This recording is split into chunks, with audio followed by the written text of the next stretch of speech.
Morning, everybody. Hello. Thanks for tuning in. We've got an exciting session this morning, and we're lucky enough to have Sarah here along with us So today. lucky. So lucky. Sarah, for those of you who don't know, is one of the designers here at Streamtime. How are you today, Sarah? I'm good. I just got back from holiday, so straight back into Where'd you go? it. I went to Tasmania. Tassie. Yeah, it was pretty cold. Yeah? Yeah. Highlights, top 3 highlights. One low light, go. Well, we were camping on the top of a four-wheel drive, and the nights drop to kind of sub-zero temperatures sometimes. So I think the low light. Oh, yeah, the low light would be like standing in the rain under an awning trying to cook dinner and then spilling it all on the ground for the wallabies to eat. But yeah, we did some really good hikes. Yeah. Highlights would be like Tassie's good for that. seeing snow and all that shit. Like we don't get. Oh, sorry. It's all right. We're not radio. We can do whatever we want here. An unbleached version of this podcast will be available from your. Anyway, how about you, Fantastic. Paddy? How are you? Good. Yeah, no, not too bad. I've just been here doing it, holding up the fort. But yeah, thanks for tuning in today. We have an exciting webinar based on our exciting release that went out today. If anyone hasn't had the chance to check it out yet, we've released some updates around invoicing.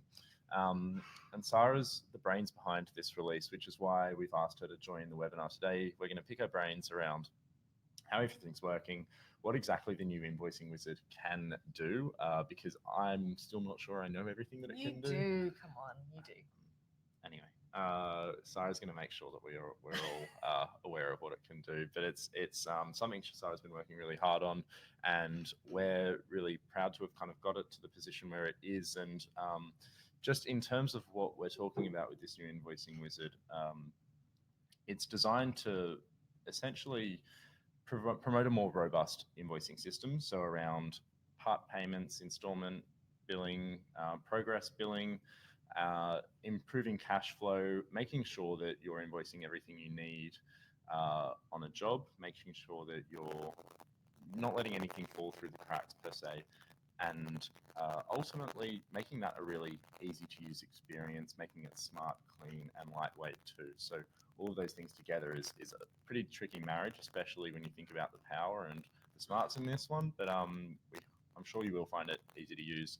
And we're going to run through how it all works today. But did you have anything you wanted to add, Sarah? Maybe Yeah, I talk guess about just why one more. Yeah, why we updated it. One thing is that with everything we design at Streamtime, we want to make sure that it's not just kind of a functional thing, but it helps you run your business better. And we found that a lot of people are invoicing projects with a deposit up front, which is good for cash flow, it's good client relationships, and it's just good business practice in general. So, but our system at the time wasn't actually helping people do that in a way that was flexible and easy. So you sort of had to do a hack with the discount field. So this update brings it in line with kind of the philosophy behind Streamtime, which is, run your business better, know what's going on, be able to invoice for work that you're doing up front and continue to do that, which also aligns with people's behavior already. So certain other little kind of usability issues were that if you were invoicing by job plan, you couldn't pick which items to invoice. You had to invoice everything and then delete things that you didn't want to invoice. So there were sort of definitely user feedback that fed into the design to kind of just make those usability experience better for everyone as well. For sure. Yeah. Fantastic. And I mean, one other part that I'll just add on, based on what you've said, is in the spirit of being able to have, design a system that does encourage, better business practice. Another part of that as well is being able to create multiple invoices at once and create them in advance. So if you are running a project with installment invoices due to go out at certain points in time when you finish certain phases, the idea with this new invoicing wizard is that we want to help you get in this mindset of thinking about when revenue should be coming through the business and thinking about cash flow, not just weeks or a month in advance, but up to 6 months in advance if you need.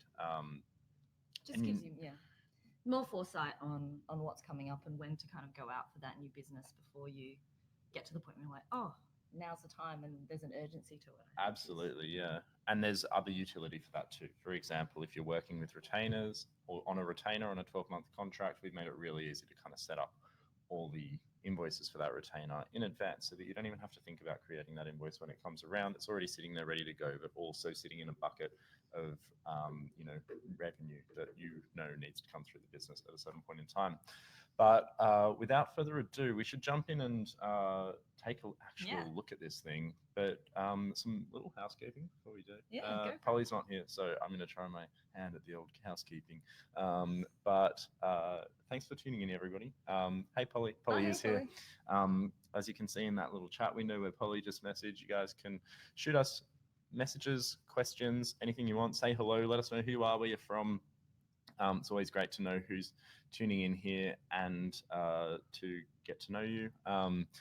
But we will be taking questions at the end. So if you have any questions specifically about the functionality around invoicing, whether that's stuff specifically for the design process for Sarah, why we decided to make something work the way it has, or if it's more based on functionality, can I do this? Can I do this?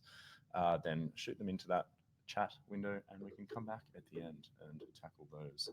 I'm going to get this screen up and get this show on the road. Cool. So, Sarah, there are still 3 ways to invoice, which is pretty similar to how we would invoice before. Well, I suppose 4 ways, but three main ways, excluding creating a blank invoice, I suppose. But the first one, which is probably the most common way to invoice we found, is invoicing from the quote. I've got a job here that we're going to invoice from the quote, but I might get you to kind of step us through how this is working and what might be the best practice if we, for example, just had this job approved and want to start getting some work underway. Yeah, so let's just say that you invoice in stages. Like I mentioned before, a lot of companies and our customers invoice, say, a 30% deposit up front, and then they kind of go through the project and invoice in stages as stuff is completed, or they invoice by certain dates.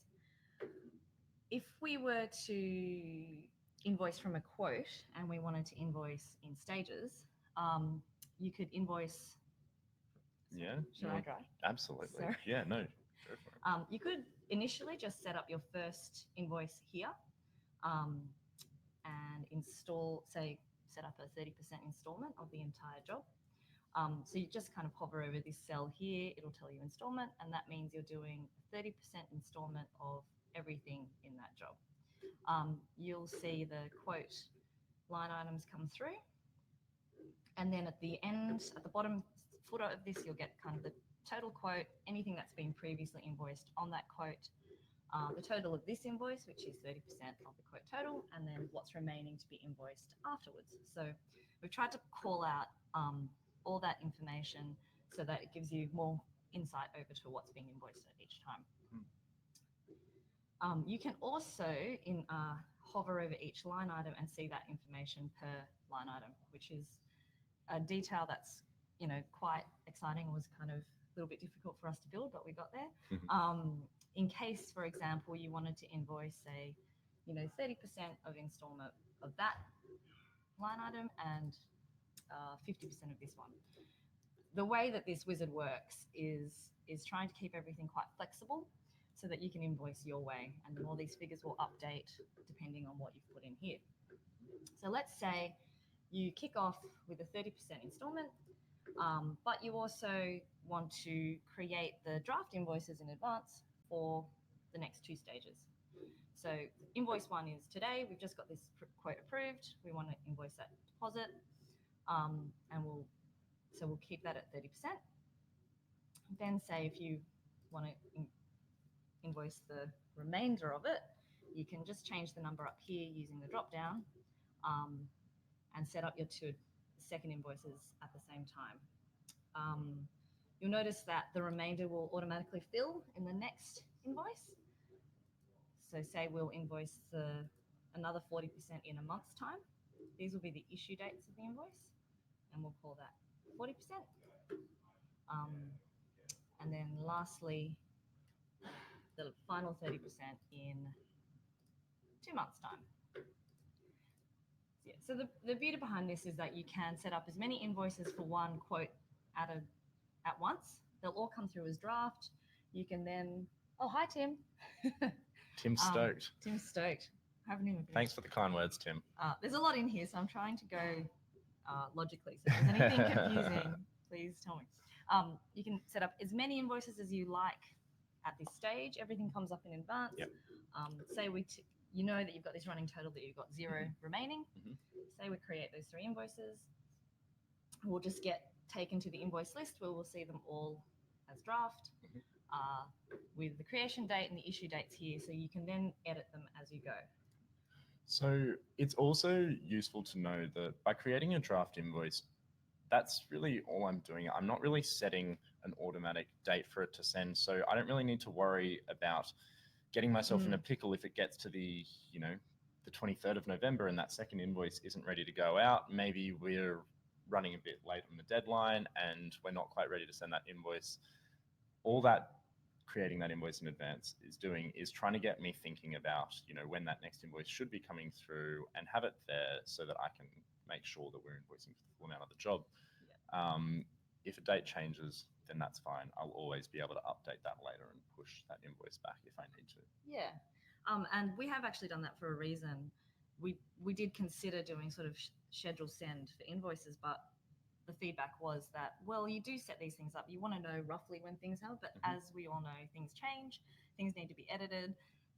There's sort of pressure if you put unless you're doing a retainer invoice, but there's a pressure if you have kind of a scheduled date for sending that invoice. So it's deliberate, the fact that it's left just as a draft for you to come back to when you want to. So then the rest of it works similar to how it always did. You go in there, you edit, you can create.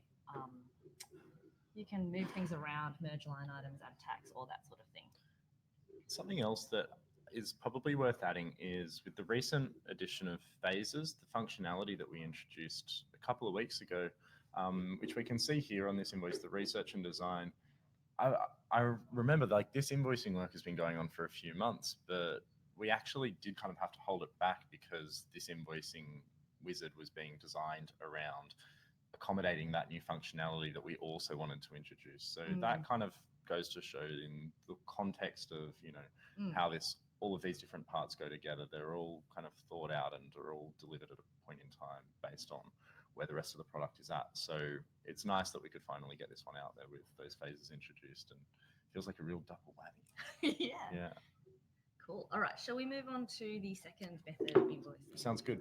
So the next way we're going to choose to invoice a job is, let's say, pay as you go, is how some people like to call it, or invoice as you go. So we've got a kind of contract with this client where every month or every couple of weeks, we can just send them an invoice. They know our hourly rate, and based on the work that they ask for and that we do, we can just send them an invoice and they will pay it. It's pretty cool. It's sweet.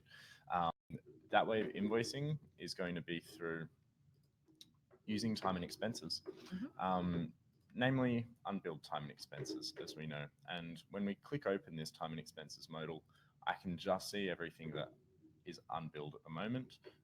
Let's say in this instance, we've got time and expenses here. Maybe we just want to bill for our time.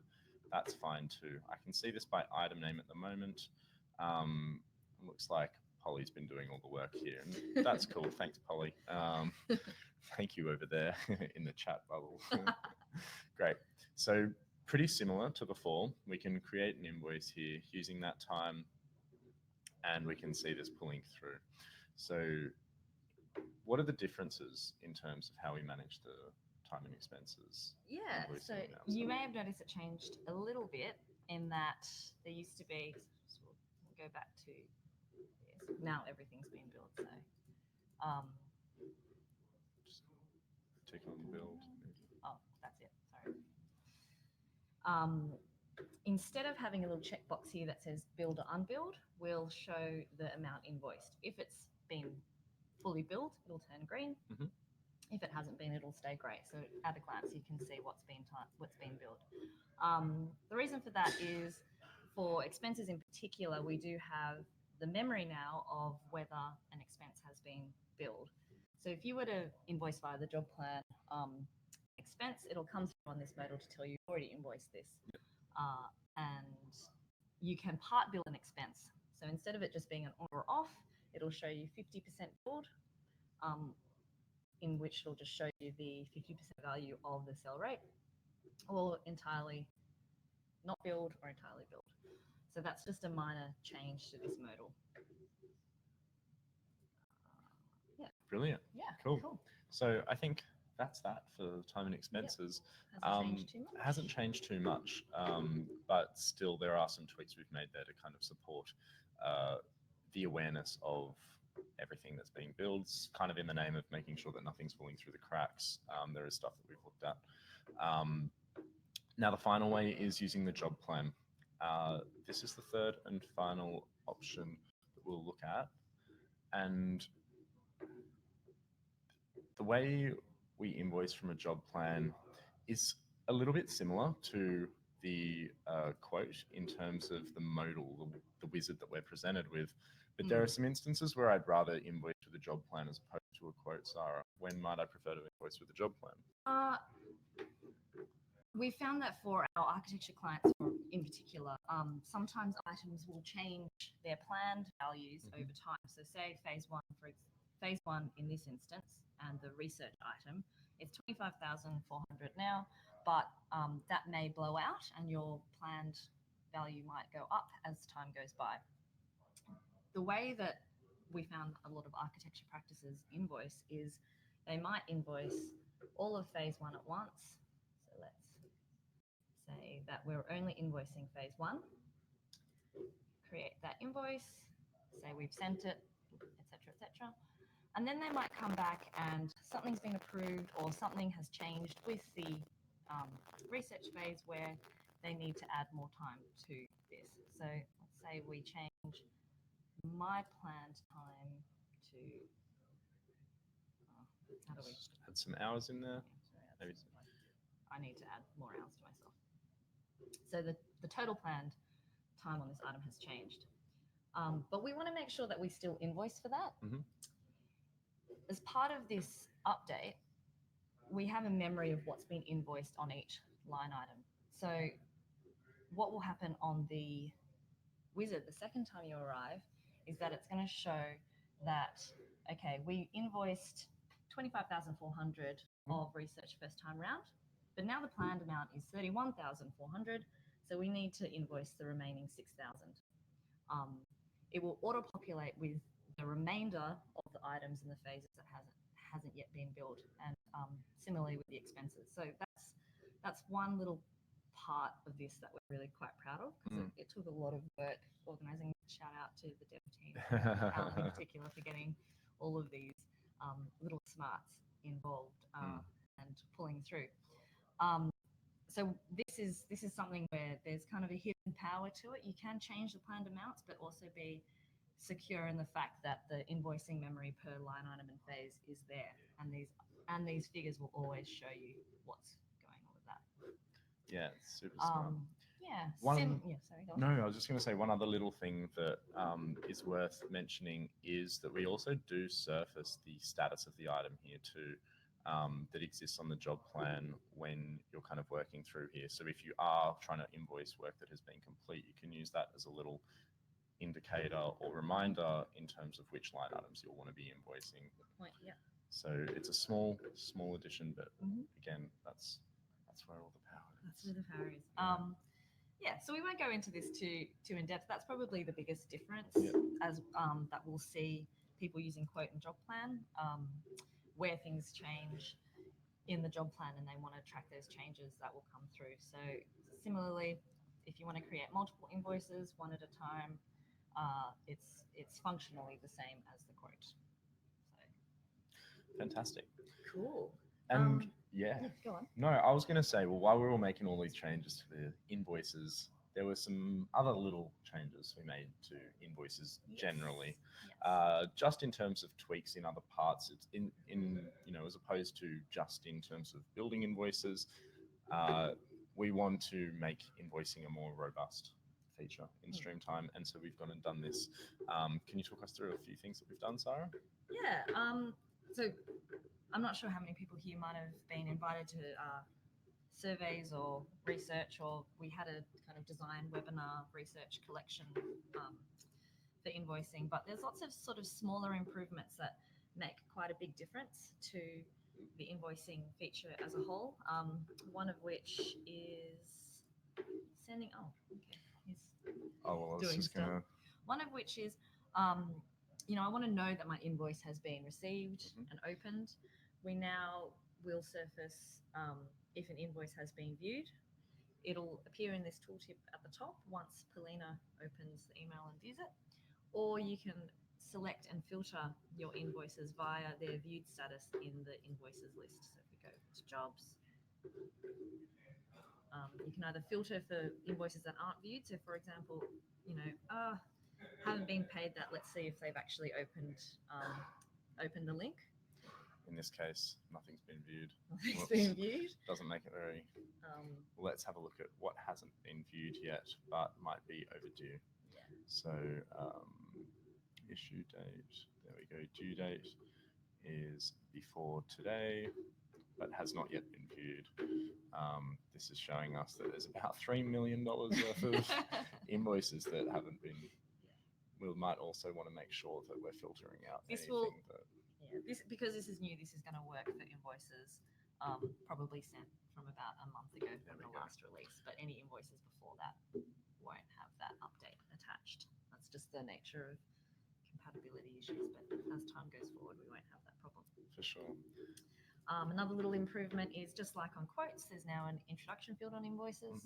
So you can say deposit invoice for blah, blah, blah, or as discussed, extra scope, whatever you need to, if you needed to create a note for that.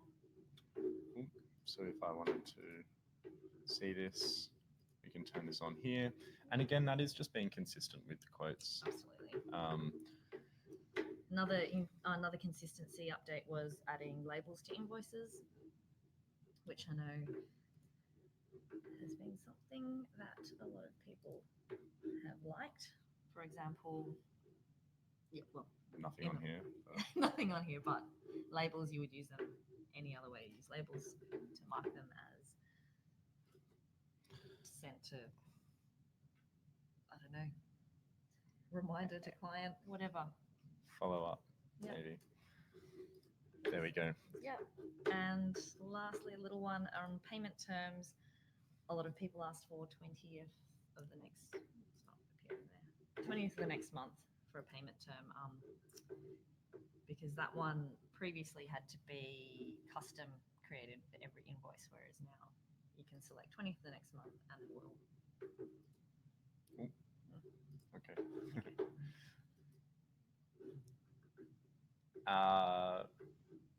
In our release this morning, we did introduce a couple of other updates too. Pretty minor ones, but just things to keep an eye out as someone that spends a lot of time in the jobs page. The main other piece of functionality that we've changed, which a lot of people have actually been asking for, is around being able to update all of your item statuses at once. For example, marking them all as paused. If you create a job, but you're kind of scoping it, by default, we'll add all items into play, but it's possible that you actually aren't quite ready to get working on this. You just want to keep planning it. We can easily now pause all items together at once. Similarly, we can put all into play or complete them all if the project's wrapped up. We might have hundreds of items on this particular job, and clicking through each individual one is a bit of a bugbear. We can just hit complete all items and mark this job essentially as complete, which is great. I can see now that I roll down the page, everything on here is complete. The only other slight difference we've made is pull apart a few options that existed in the create menu, and that is also to support the new functionality around changing those item statuses there. Things like duplicating a job, archiving a job, deleting a job, we've just pulled into this traffic light options menu at the top here. We're still able to create things here, but it also just makes a bit more sense in terms of looking at that button, thinking about what we're doing, we're creating, we're making something new. That's what we're creating changes on a job. For sure. Now it works grammatically, which is really good. So that feels that looks like a small update, but I think that's going to make a big difference for everyone. Massively so, yeah.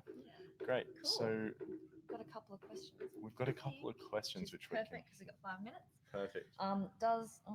No, you're all right. Hovering over. There Okay. we Does go. installment 50%, for example, get carried through to zero, or is it best to communicate this to the client by renaming the invoice? A few ways to do that. Yes, every dollar amount that you create in Streamtime will carry over to zero. It has to be done per line item for accounting purposes, because you might have different accounting codes attached to each line item. So each of those will be 50%. It is best to rename the invoice or use the introduction field, which will also pull across. You can easily I didn't actually do it when I went through the wizard, but you can rename the invoices within that wizard to say kind of deposit 50%, progress 40%, whatever you want to do. But yeah, it's best to do it that way because the dollar amount will just come through as the 50% dollar amount. Brilliant. And can extra hours tracked be included on job plan invoices too, or still just time and expenses invoice? It's a good question. So my thoughts on this one are that extra hours tracked are actually things that aren't planned on the job. It's time that gets captured but isn't a part of the actual plan, and for that reason they're excluded from the job plan invoices. I think Yeah, that makes sense. the best way to kind of get around that would be to, I mean, when you're invoicing with a job plan, we're looking at things that you had set up initially, you had scoped, hours that you had budgeted for, and that extra hours tracked is designed to capture hours that weren't necessarily scoped or budgeted for, things that don't have a place. And when you're invoicing for those, you're invoicing for time that was tracked. So I'd be interested to hear about how you're using those extra hours tracked, what they're capturing for you, Lauren, and chat about that too. I know I logically, but my clients ask for out of scope stuff all the time. My second thought on that would be if it's out of scope, it still feels more organized to create an item for additional scope. And if you just create an item that says additional scope and you attach those hours to that additional scope item, it will appear as a job plan item. Cool, great. Well, that's it. Yeah, I think we've covered everything we set out to. Thanks for jumping on the webinar straight back from your holiday, Sarah. No worries. Always great to have you on. I love being here. I've just noticed there's one more thing. Oh, the we should screen's probably, not being shared. It's not shared. You will see on the quotes list there's an update to that one as well. It'll just show how much of a quote has been invoiced. Nice one. So it'll say quoted, invoiced, balance. Help you make sure that you're invoicing everything you need to. Fantastic. Great. Thanks everybody for tuning in. Hopefully you picked up some nice tricks out of that new invoicing wizard this morning. And a big thanks to Sarah for designing it and putting it together and joining us today to chat about it. Great. Bye. Bye.